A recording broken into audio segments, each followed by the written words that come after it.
once again, we're back at it. We have another clip show basically to cover. I'm really craving for my new TNA episodes, you guys. Like, they got to stop teasing us because it's been weeks without our regular guys and gals and non-binary folks over in TNA land. But hi, everyone.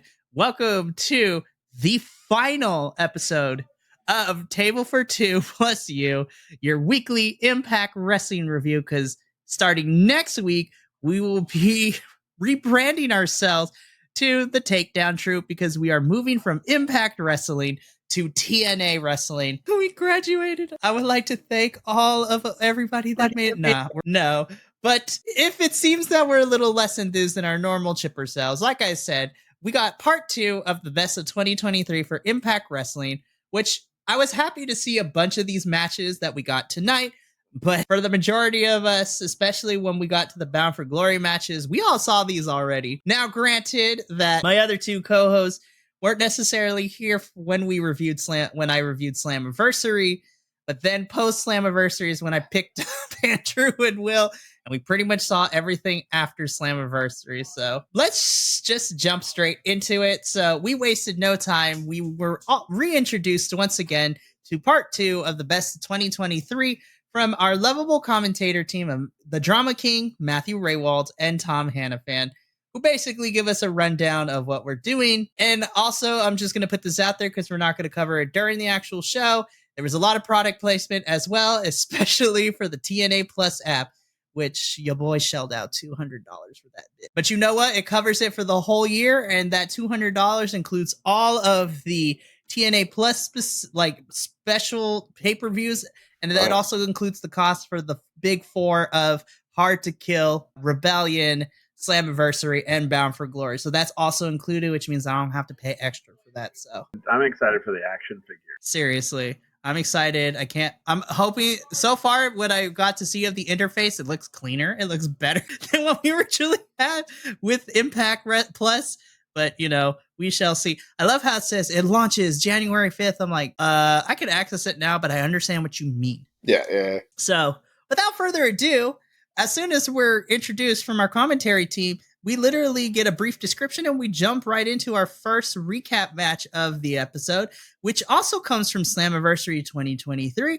And this is the Impact World Championship match. This is Alex Shelley's first defense of the title, and it is against the now in WWE. This match sees Nick Aldis taking on Alex Shelley for the title. And I was like, I forgot this match happened. During the summer, I was like, I'm used to seeing Nick Aldis as general manager on SmackDown now. For those of you who do not know, Nick Aldis is Mr. Mickey James. So that is Mickey James's husband, which is always a good time. And then I forgot how good this match was. I really enjoyed this match. Yeah, it was pretty good. I liked it. And the funny thing is that this is when Alex Shelley was still kind of face, because then he went full heel in his feud with Josh, and then he went back to kind of a face after. It was really interesting to see. I was like, oh yeah, I forgot Alex Shelley was a face in this feud because Nick Aldis was being a turd. I will say this match and the next match, much like the first part of this best of series, it was nice to get to see some more of the champions that I came into, like when I started watching with y'all again, people that were already champions. So getting to see Alex Shelley early on in his title reign and face someone like Nick Aldis, it's kind of cool. Like, that's a nice part of these things. So I do appreciate what they're trying to do, especially in this kind of limbo we're in between Impact and TNA. But yeah, this was a good match. It gave me very old school TNA vibes at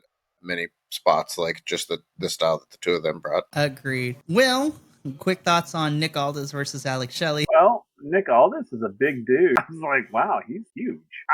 This is obviously a different Shelley than what we have now. It was interesting to see him. I don't know, the mannerisms or his whole personality was completely different. And I was like, oh, that's kind of neat. He seemed a lot less stressed out, like now he's always like stressed out. He's like, if he was, he's like shaking and shit all the time. And this one, he was like relaxed. He came in, he was like, yeah, let's do this. And I was like, oh, but the match itself was really good. I was actually kind of like, oh, dang, I wish I'd seen wish I had seen all of Slammiversary. And this was a good match. I liked it. I didn't know who Nick Aldis was. Sorry, guys. I had to look him up. Well, just so you know, with the TNA Plus app, you can. Oh my god! Listen, I know they have to push the product, but geez, Louise, they were so egregious with it for this week's episode. You know, I was just like, they mentioned it a lot. They mentioned up all the upcoming events. We have Hard to Kill, the Snake Eyes after Hard to Kill tapings. Tapings in Orlando. Listen, you know, Hard to Kill is in Vegas, but it's like, come to California or come to Texas, like for reals.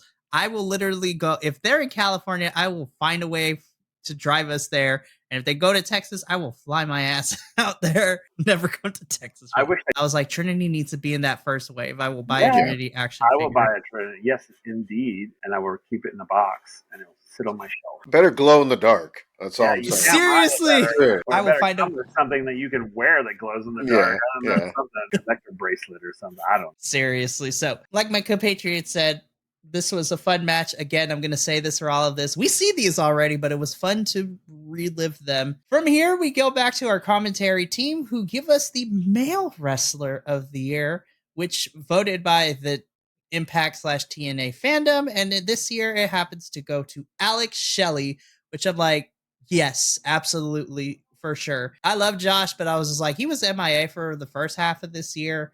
But I feel like Alex Shelley kind of carried the company a little bit, you know, before winning the title at Against All Odds in June, and then holding on to that title for the remainder of 2023. I love that he was the only one who kind of gave his speech from the car. Like all last week, all the other recipients were like in a backstage doing some sort of show wherever they were at. And then Alex Shelley was in his car. I also want to shout out Mike Bailey because I was like, yo, Mike Bailey, where'd you get the good quality camera, bro? Like, ooh, I was like, you know what? He had a ring light or something, and we'll talk about him later. But man, deservedly so. Alex Shelley kept it quick and simple. Thanked everyone. You know, he did say he's like, yo, I worked my ass off to get here, but you know what? Without the locker room and without the fans, I couldn't be here. So thank you. I was like, you go, Alex Shelley. Then I was reminded how much I really enjoy tag team matches because then we jumped into our final match that they showed from Slammiversary this year, the Fatal 4-Way for the Impact World Tag Team Championships, which showed at the time of this pay-per-view, the champions ABC defending the titles against Rich Swann and Sami Callihan, the most professional wrestling gods, which is Moose and Brian Myers. And so it was like cool to see where they were now wrestling in Impact, to see the beginning of the thing between the Rascals and ABC, how that all kind of went down. And I agree with you, Mikey. Like, this match has me really hoping that we're going to see some development in both tag team divisions. I really hope with them signing Danny Luna that they're going to be able to sign Subculture. I think they have some really good tag teams, but they need to build some of that up so there's some more diversity in the tag team division. But this match makes me want it, so here's hoping that that's like what they want. Match was great. It made me want to watch the whole pay-per-view. Because of it, like these. Now, for all I know, these could have been the two best matches, and the rest were crap. But this one's really good. I mean, yeah, it was fun to see all the shenanigans and really kind of watch. Because I think I've only seen Subculture wrestle once, and this was neat to see them. It was great too. I mean, yeah, of course, you know the Rascals being the Rascals and who I love to hate. But no, I thought this was good. It was super chaotic, which I forget how big Moose is. Jesus Christ, that man is huge. Stood up in the middle of that ring. I was like, good Lord, everyone else is like itty bitty. But yeah, he's such a powerhouse. And it was a great match. I loved it. It was like, again, it made me wish I had seen all of Slammiversary. Yeah, thankfully, if anyone wants to go and look at those, they are able to, because I still got we still have it, so we're good to go. Oh, good. And funny enough, actually, with Subculture winning here, then we move on to Will's first introduction to Impact, because he saw, I think, the first show or two shows before Emergence, because then, remember, at Emergence, it was Rascals versus Subculture for those tag titles. I know Emergence wasn't necessarily the big four pay-per-view. The one match I wish they shown for this one was Sonata versus Jake something, because that match ruled so much. That was a really good match. Why didn't they show that one? All the matches they showed come from the big four tent pole as Tom Hannafan, which is, I was like, I get it. But Emergence was a pretty solid pay-per-view. It really was. I also wish they showed the PCO Steve Macklin fight at Under Siege, which is still outside of Bound for Glory, is like my other favorite Impact pay-per-view from this year. So then from here, we get, again, here's a reminder of all the events we got going on for the next 2 months. I was just like, we're making moves, but listen, you told us this already, and we have it marked in our calendars. We're excited that we get to cover the first major milestone for TNA with Hard to Kill in 2 weeks, but don't forget to get the app, which starts at $9.99 a month if y'all want this. I was just like, I paid for the whole year. We ain't doing this. But it was so good. It's the only pay-per-view that I gave 9.5. It almost scored perfect. Yeah, it was so good. It was the perfect building point, like culmination of building us to Hard to Kill. Like, so good. It lived up to its name, Bound for Glory. Like, it was so good. And this match, like, please, even if it's just once in a quarter or something, give us more Kenta in TNA. Like, I want to watching him in this, he just brings such a unique style. Bring him into this. Let me see that. I want to see, and I would like to see him hold on to it to where he can help build up the X division for the future, like the people that are going to be the future of that division, because I think he could do that really well. And watching him perform with Kenta, it's just like he's been doing this for so long that he has so much that he can teach. And I think him having a run like that where he can help build up this division as he kind of gets closer, obviously, to the end of his career, I think it would be a really cool run to see for him. These two are just, it's watching two ring veterans do what they do best. Definitely agreed. I don't know what else to say about this match. I mean, literally, it's like, this was another great match. This is my first introduction to Kenta as well. And I was like, gosh, I hope we see more of him. It was fantastic. I mean, just fantastic. And so this match, this was a brutal match because I thought Kenta was going to kill him at a couple of points. There was like, ooh, someone might want to intervene real quick. It looked to me like Kenta could snap his neck with a look. And I was just like, oh, crap, this was awesome. It was a great introduction to this wrestler because I really like him. Like I said, I hope we get to see more of him in the future. I agree with both of you. Like, even if it's once in a while, like, bring Kenta back, man. I feel like, honestly, Kenta versus Kushida is the match that comes to my mind immediately. I would love to see. And Kenta just fits perfectly with TNA. And I feel like Kenta being in TNA would also help too because it adds credence to having more kind of heelish personas in TNA because we have a good balance of faces and heels, but Kenta is just like, I'm a heel, but because I'm gonna knock your block off, like, yeah, right, which is amazing. Yeah, he's a heel because he doesn't like anybody. Exactly. Yeah, I was just like, so good. I loved it so much, and of course, once again, X Division played an important part because they opened up Bound for Glory, which then leads into our commentators giving us the lowdown of the X Division Star of the Year. And for the second year in a row, the X Division Star of the Year goes to Speedball Mike Bailey. Deservedly so. Mike Bailey had a strong start at the beginning of the year. He kind of got lost in the shuffle a little bit. But then, listen, his match against Will at Bound for Glory certified me for, yep, this is it. This is where we're going. Mike Bailey's had some of the best matches of the year. His match against Ospreay was my match of the year, and he's had some other really awesome matches. Like for me, his weakest match that I got to see was his match against Jonathan Grisham, and that was not a weak match. It just wasn't it was the worst of the best. Like the matches that he had this year were just phenomenal. So he definitely deserves this. And not really have known Mike Bailey much before. I just everything I've seen from him, I'm like, yeah, okay, let's see this guy do more. Where's he going to wrestle next? Seriously. I was just like, you go, Speedball. I'm so proud of you. It was such a dual dichotomy because then we get into, from Bound for Glory, the Impact World Championship, Josh Alexander versus Alex Shelley. Again, we spoke our minds about this when we did the Bound for Glory review, but if Mickey James and Trinity, which we'll talk about them later, was about having fun, Josh versus Alex was two surgeons in terms of wrestling, trying to strategically cut each other apart in systematic ways of how to destroy and wear down your opponent. I forgot how slow but brutal this match was too, because they were out for blood. It was like, and not like, they were gonna like legitimately kill each other, but like I felt like a sense of danger watching it, like they literally wanted to annihilate one another. So I was just like, which is what made it, for me, it just made it sort of like on the edge of my seat type. Oh gosh, what's gonna happen next? Oh no, no, because I was, yeah, it was, God, it was so intense. Watching this match, it really makes me want to see a really vicious heel Josh Alexander for 2024. Because watching how brutal a nice, heroic Josh Alexander can be,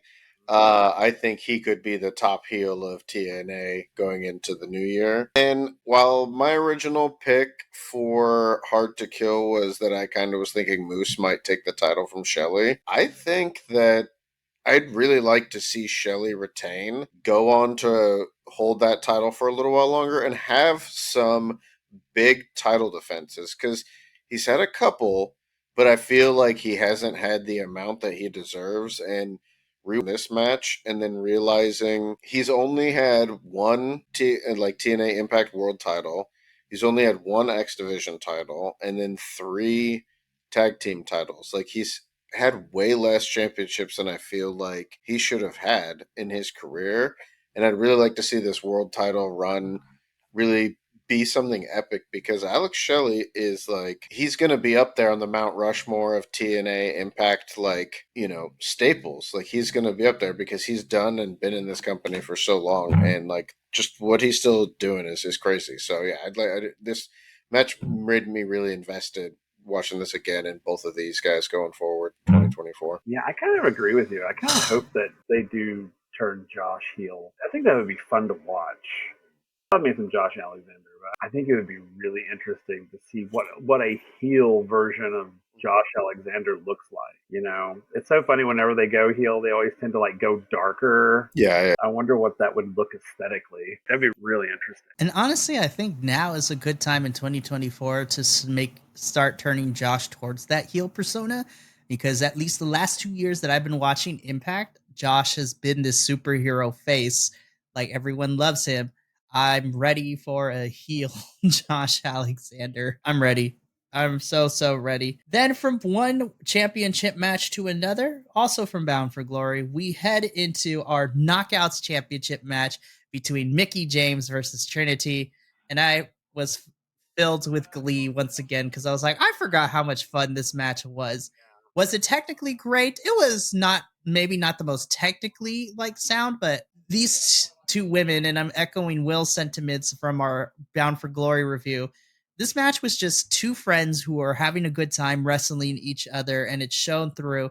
And again, I got to giggle when they did the twerking, and then Mickey James doing the lick between her the face to booty. I was like, yeah, I forgot a lot about those moments.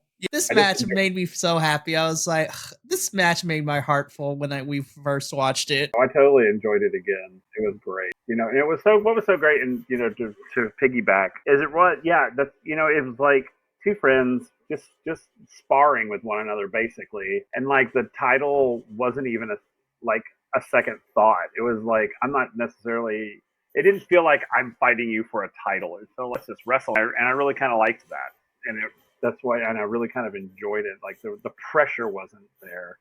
Like, I didn't feel like the pressure was on like so many other title matches, and I get it. I get why they have to be, but it's just, this one just felt like literally like two friends sparring with each other, and whatever happens. If I win, yay. If you win, yay. That sort of thing. So I just really enjoyed it. I loved watching these two women wrestle. Yeah, it was also kind of a way of Mickey James getting to come back and really close out something she never got to, but also do it in a way that was really like acknowledging Trinity, what she's doing. And like, I feel like we got to see this from a few different people, was people like Gail Kim, Mickey James, even Deonna Purrazzo, like these people who were like, we carried the torch for a while, but now we're all handing our piece off to you because you've shown that like you're the one that's carrying it now. The hug that they have at the end after Mickey taps out, and then like they release the hold, the lights change, and they just like hug. Like, you can see like the exhaustion, the excitement, like the respect. It just right there, it still gets me. Like, it still makes me smile because it's like doing a show or, competing in sports with someone that you respect and you appreciate and you're friends with. Once it's all said and done, like that appreciation is like just, it's overwhelming. And so it was really cool to see, especially knowing both behind and in front of, the apron, I guess. But yeah, it was awesome. It was really fun to rewatch that and get to like re-experience that and really remind us kind of like how strong 2023 kind of was ending for Impact. I agree. And who knows, because this is at this point of the year, this was the last time we saw Mickie James in Impact. So whether if she's riding off into the sunset and going to go, to other places for now, or who knows, she may be coming back for TNA. I would love for the Knockouts Ultimate X match. Like, we have some of the girls that we already have on the roster, but I would love for them to be like, and re-signing with TNA, like Mickie James just comes out of nowhere. More women's. I would love to see Danny Luna in that Ultimate X match. Yeah. I was like, put Danny Luna in. Let's showcase what she got. But again, this was an awesome big match. Mickie and Trinity were great. And I love that this was like a nice send-off to not necessarily rectifying a wrong, but for Mickie James to finally get a championship match for the title. She never truly lost because, she gave it up due to injury right before Rebellion in April of this year. And then the fact that she got to face one of her dearest friends, Trinity, for it just made it even better. And then we head into the main stretch after we were reminded, don't forget to buy the app. I'm hoping with this TNA version, I would love more Wrestle Buddies. I was like, I want a Wrestle Buddy of Trinity. So, Will, if you don't know, Wrestle Buddies are like little, like stuffed teddy bear versions of the wrestlers. Yes. Oh my God. If there is a Trinity one, we're buying it. It's going to have extra cushion. Yes. Oh my goodness. So as I said, we're in the home stretch now. So we get our award for Match of the Year, which once again, we are joined by Speedball Mike Bailey, as he was one half of Impact's Match of the Year. And what we end up getting for our main event for this episode is from Bound for Glory, Speedball Mike Bailey versus Will Ospreay. This is the third time we saw this match. Don't care that I saw it again for the third time because it was that good. Oh, yeah. Oh my gosh. I remember that it's good. I know it's good. And watching it every time, I forget how good it is. Like, I know, me too. I was like, oh, okay, well, I'll watch it, and it'll be like, because all the excitement's worn off, and I was like, but no, it wasn't at all. I got all into it again. It's just like, what is it with this match that just takes hold of you? The finishing, 2 minutes were just phenomenal, so good. I do want to shout out to Mike Bailey, too. I'm pretty sure he won X Division Star of the Year and was one half of Match of the Year 2 years in a row. That's awesome. Oh, yeah, that's right. Hold up. I got to look this up now. I'm pretty sure he was in the other Match of the Year, too. And, you know what? He probably would. Let me look this up. Match of the Year 2022. Keep going. So, I just wanted to, it was... As we kind of went through this and then getting to see this match and end with it, it just really makes me appreciate what that guy can really do. I hope we get to see more of a push for him. Get him back in that title run for the X Division, or hell, Digital Media Champion. Find someone that could either hang with him in the ring at his style, or a powerhouse that can complement his style, put him up in the tag division. This guy is so good, and it shows. Yeah, I agree. They need to put him up front more. I agree with that, because I think he has that potential to be superior to a lot, or not superior. There's superior is the wrong one, but to be equal with some of the other folks that have come before him. The sort of superstars of, because I could watch him all day. Even in the silly one, 1980s one, when he was in that one, I knew who you were, and it was I enjoyed watching him. Yeah. Even though it was a silly match. I was just even in the silly matches, I'm like, good Lord, dude. I'm like, my eyes are on you all the time. I hope they push him forward. I really do. Really push him out front. Because he's good. Man, he's so good. Yep. I did my facts check, and Andrew, you are right, because Mike Bailey was also one half of the Match of the Year from last year, And the match of the year from 2022 was the hour-long match we got between him and Josh Alexander. Yeah, crazy. So it behooved me because I forgot. I think I went to the bathroom or something because I forgot that there was also the award for Moment of the Year for 2023. And then I was like, oh, wait, I missed that. What happened? And then when I looked it up right now on the Wikipedia, I was like, oh, right. So the Moment of the Year was the announcement to return of TNA, which I was like, yeah, that makes sense. Like we just haven't been talking about it. Hey, I know us over here on the soon-to-be takedown troop, right? Yes. We may have a little bit of bias. I know some of us are also the smaller promotion fans, so we speak loudly for our often underappreciated promotions. But I gotta say, I think that moment was the moment of the year for me for professional wrestling. And I'm sure other people have their moments because there's been a lot of like legends coming back and people having big wins or resurgences of careers or whatever. But for me, that was probably the most like emotionally diverse moment for me in professional wrestling this year, seeing the announcement of TNA, and it just culminated so well with Bound for Glory. I think they've done a lot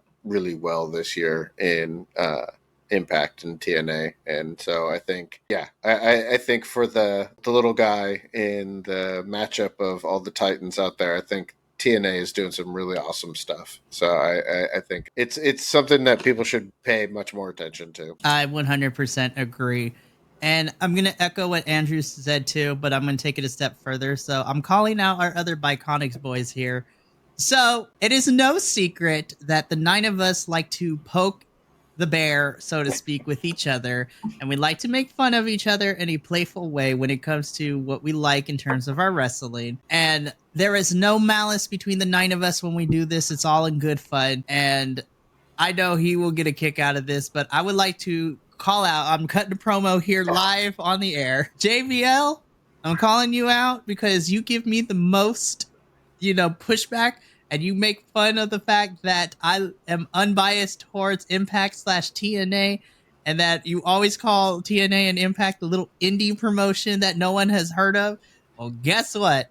I was like, I know for a fact that you wish you could be Andrew and or Will reviewing this, because at least we know that we're going to get good wrestling. And on top of that, unlike AEW Dynamite, we know that the knockouts are going to be booked better here in TNA than they are over at AEW Dynamite. The door is open. If you want to come jump in as a guest for one time and experience the magicalness we get to experience on Thursdays when we watch Impact, now to be TNA, you're welcome to do so. But come 2024, if I hear out of your mouth one more time that Impact and TNA is a small independent promotion, I am throwing down the gauntlet and I will challenge you to an I Quit match. Shots fired. Be like, that is my promo, but in all seriousness, JVL does like the fact that TNA is climbing its way up the ranks. And who knows? Honestly, if I'm being honest, because TNA does a good job with working for other promotions, I would love to see a Ring of Honor TNA crossover. That is the absolute wrestling that I want to see. Be like, give me that. Listen, Athena versus any of those Jordan Grace versus Athena, man. Billy versus Trinity. Layla versus Masha Slamovich. Yeah.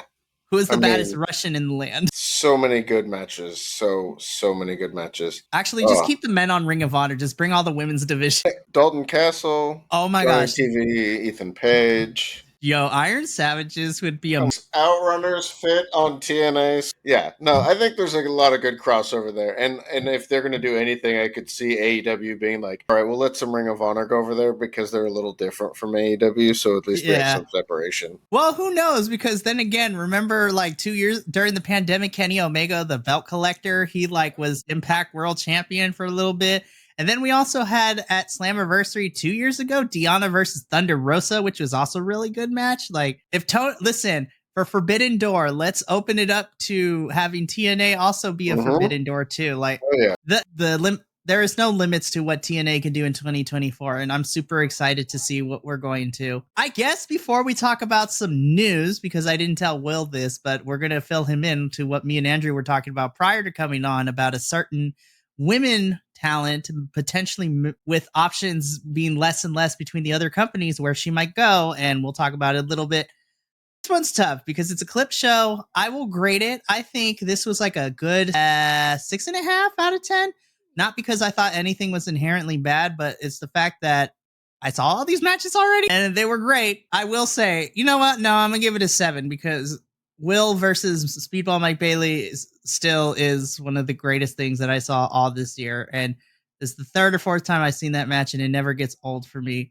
And that is why when we did the year-end podcast, why most of us said Will Ospreay was the male wrestler of the year.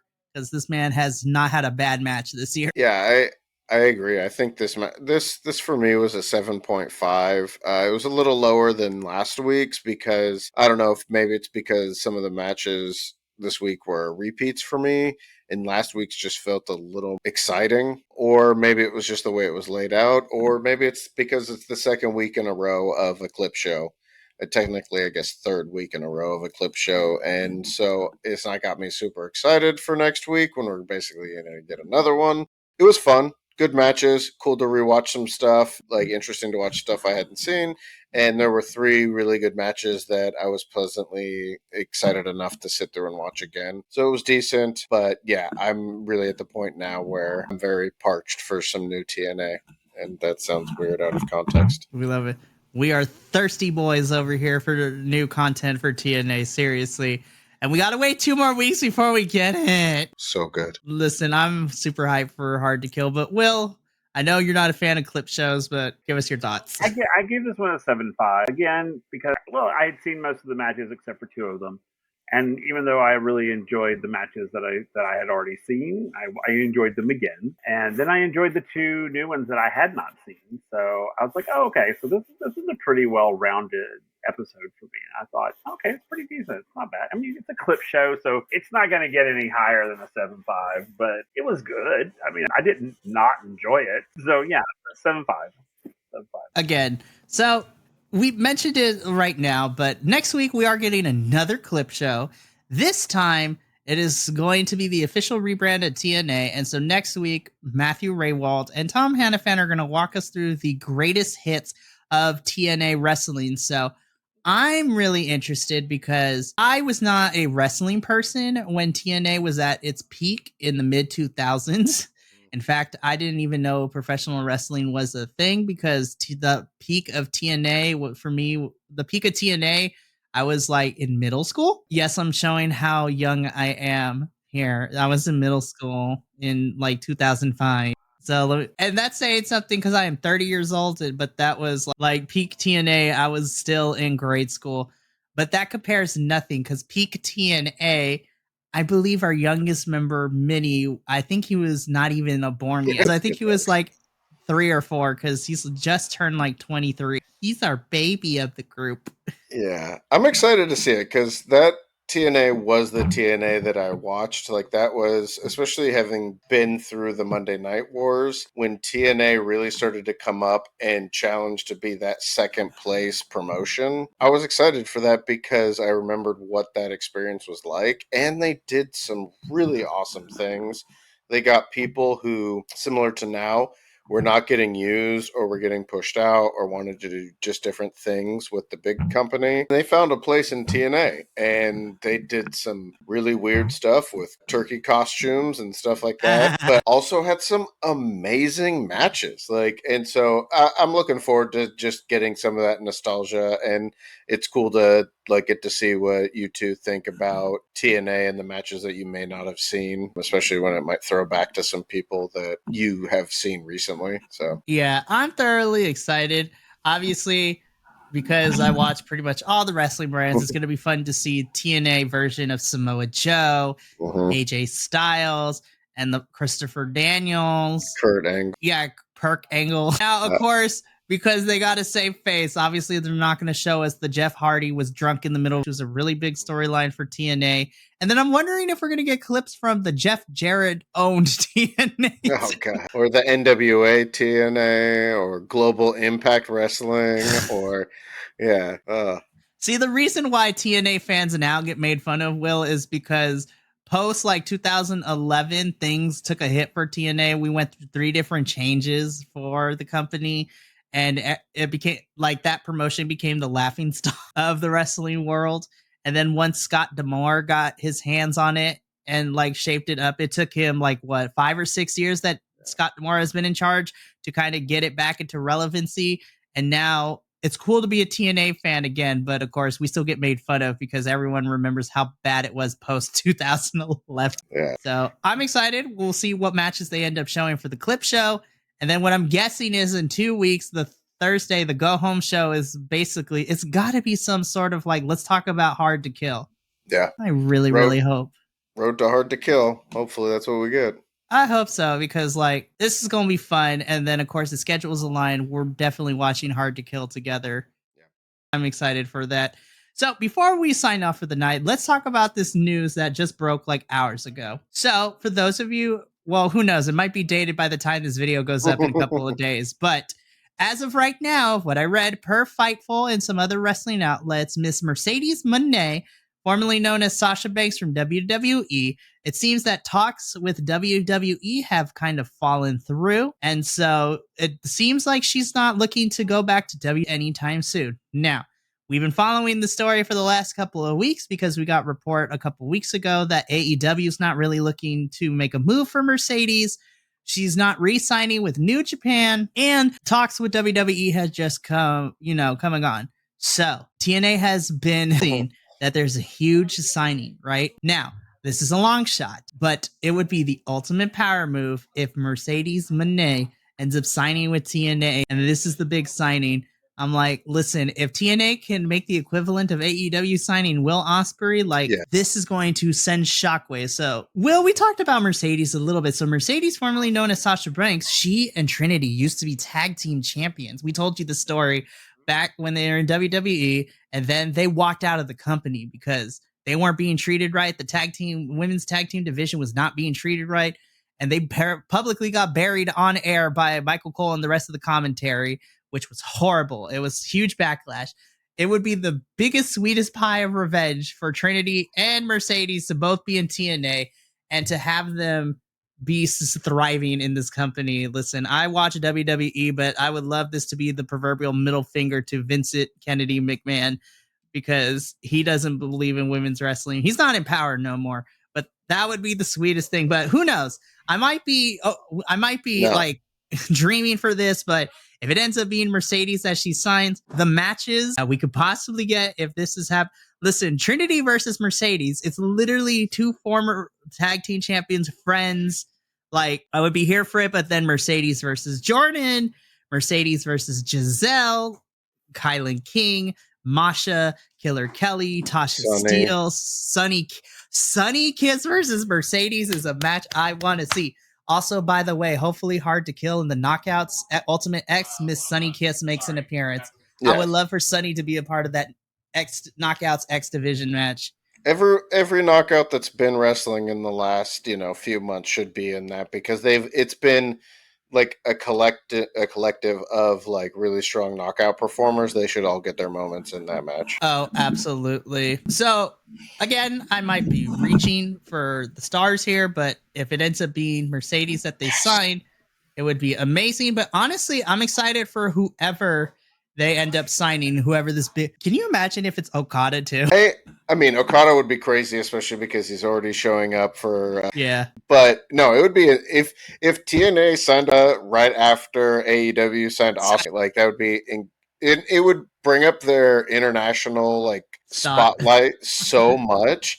And the more you talk about it, the more I'm behind this Mercedes Moné idea. Like, I think she's been out so long that a run in TNA, really building that up, if she gets to a point where she wants to get to the end of her contract and go somewhere else, could build her up to being a bigger interest to AEW. And so I think if that's something that is motivation for her, I think it would make sense. And like you said, the options for her there would be so phenomenal. I think it would be awesome. It'd be cool. I'm reach for that, and I'll support you there until our dreams are dashed in 2 weeks. We'll see what happens. Honestly, whoever they sign, it has to be a huge name. So yeah. I am okay with whoever they sign. again, we talked about this the last 2 weeks, but with Danny Luna being signed, I'm hope somehow they can manage to get the Subculture boys to sign. We already got, it seems that we didn't get it official, but it seems that Grizzled Young Veterans are now in TNA for a little bit, which I'm okay with. There's so much good. I'm excited. I hope Hard to Kill is we get to see a bunch of folks who just recently got signed make a debut. I don't know where you put Trent Seven, but like that'd be great. Kushida is like gonna be a part of this. Vikingo is I'm excited for Hard to Kill because not only is it gonna showcase our TNA talent, but we have a lot of international stars too who are making their way over for both Hard to Kill and the Snake Eyes tape. Listen, that Motor City Machine Guns and Okada, just that team alone. Will Ospreay versus Josh Alexander 2. Listen, it's good to be a TNA fan, so the rest of the Bi-Conics boys, in the words of DX, can suck it. But on that lovely imagery, we are going to sign off for the night. As I mentioned, next week we get a Best of TNA clip show, so we will be back to discuss that. And if there are any new developments for Hard to Kill, we will report on all of those as well. But until then, remember, if you like this review, check out other Table for Two plus You reviews, because this is the last one of the year and the last one. We have reached an end of a chapter, and starting next week, we have rebranded ourselves to the Takedown Troop for TNA Wrestling, which I'm super excited for. But make sure you check out all the other reviews here on the YouTube channel. Follow us all over the social medias at BC WrestlePod. And make sure to subscribe to wherever your favorite podcasting network is for the Bi-Conics Wrestling Podcast. And stay tuned. January 1st, 2024 is going to be a big day because you will be receiving a special video on YouTube from yours truly going over some of the expansions that we are working with here.